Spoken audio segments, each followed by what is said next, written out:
പ്രമുഖ ചരിത്രകാരൻ MGS നാരായണൻ അന്തരിച്ചു. 92 വയസ്സായിരുന്നു. ഇന്ന് രാവിലെ 9:42-ന് കോഴിക്കോട് മലാപ്പറമ്പിലെ വീട്ടിലായിരുന്നു അന്ത്യം. മന്ത്രി A.K. Saseendran, Sadiq Ali Shihab Thangal, VM Sudheeran, MK Muneer തുടങ്ങി സാമൂഹിക സാംസ്കാരിക രംഗത്തെ പ്രമുഖർ MGSന് അന്ത്യാഞ്ജലി അർപ്പിക്കാനെത്തി. സംസ്കാരം വൈകിട്ട് 4-ന് കോഴിക്കോട് മാവൂർ റോഡ് ശ്മശാനത്തിൽ നടക്കും.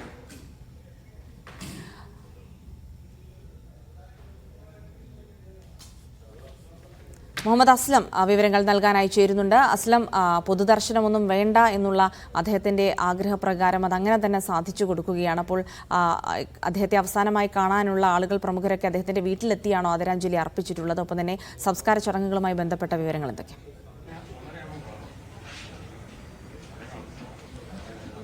ജൽസി, ഇന്ത്യൻ ചരിത്ര രചനയിലെ ഒരു പുതിയ തലത്തിന് തുടക്കം കുറിച്ച MGS നാരായണൻ വലിയ ആധികാരികമായ ചരിത്രത്തിന്റെ വക്താവും അതോടൊപ്പം തന്നെ ജനകീയനായ ഒരു ചരിത്ര അധ്യാപകനൊക്കെ ആയിരുന്ന MGS രാവിലെ 9:42-ന് അദ്ദേഹം വിടവാങ്ങുന്നത് മലാപ്പറമ്പിലെ അദ്ദേഹത്തിന്റെ വസതിയിൽ വെച്ചായിരുന്നു അന്ത്യം. പൊതുദർശനം ഉൾപ്പെടെയുള്ള മറ്റു പരിപാടികളോ അല്ലെങ്കിൽ ഔദ്യോഗികമായ യാത്രയപ്പുകളോ ഒന്നും വേണ്ടതില്ല എന്ന് MGS തന്നെ നിർദ്ദേശത്തിന്റെ അടിസ്ഥാനത്തിൽ അദ്ദേഹത്തിന്റെ വീട്ടിൽ തന്നെയാണ് മൃതദേഹം സൂക്ഷിച്ചിരിക്കുന്നത്. അദ്ദേഹത്തിന്റെ അവസാനമായി കാണുന്നതിന് വേണ്ടി രാഷ്ട്രീയ, സാമൂഹ്യ, സാംസ്കാരിക അധ്യാപക രംഗത്തെ പ്രമുഖരാണ് എത്തിച്ചേർന്നുകൊണ്ടിരിക്കുന്നത്. നേരത്തെ സൂചിപ്പിച്ചതുപോലെ മന്ത്രി A.K. ശശീന്ദ്രൻ രാവിലെ തന്നെ ഇവിടെ എത്തിയിരുന്നു. VM സുധീരൻ, MK മുനീർ, അല്പസമയം മുമ്പ്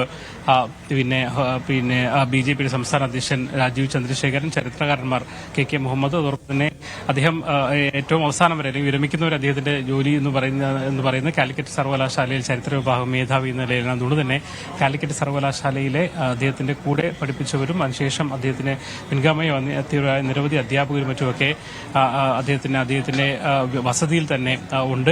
3:30 തന്നെ ഇവിടുന്ന് എടുക്കും. 4 മണിക്ക് മാവൂരിലെ ശ്മശാനത്തിൽ വെച്ചാണ് അദ്ദേഹത്തിനെ സംസ്കരിക്കുക.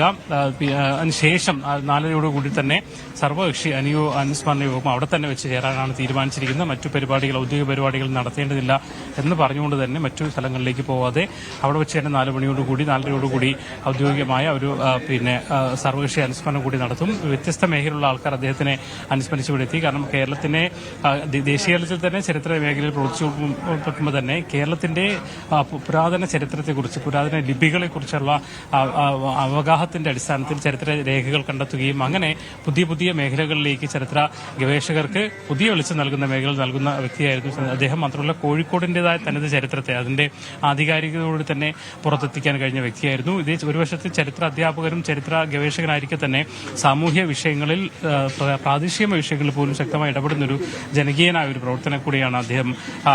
ഒരു ഏറ്റവും അവസാനം വെള്ളിമാടുകുന്ന് മാനാഞ്ചിറ റോഡ് വികസനം സംബന്ധിച്ച് അതിന്റെ ഒരു ആക്ഷൻ കമ്മിറ്റിയുടെ കൂടി ചെയർമാനായ അദ്ദേഹം നിരവധി പ്രവർത്തനങ്ങളിലും പ്രചരണ പരിപാടികളിലും സമരങ്ങളിലും വരെ ഏർപ്പെട്ട ഒരു വ്യക്തിയാണ്. അതുകൊണ്ട് തന്നെ അദ്ദേഹത്തിനെ കാണാനെത്തുന്നതിൽ സാധാരണക്കാർ കൂടി വലിയ തോതിൽ ഉണ്ട് എന്നുള്ളത് ഈ ഘട്ടത്തിൽ നമ്മൾ പറഞ്ഞു വെക്കേണ്ട വ്യക്തിത്വമാണ്.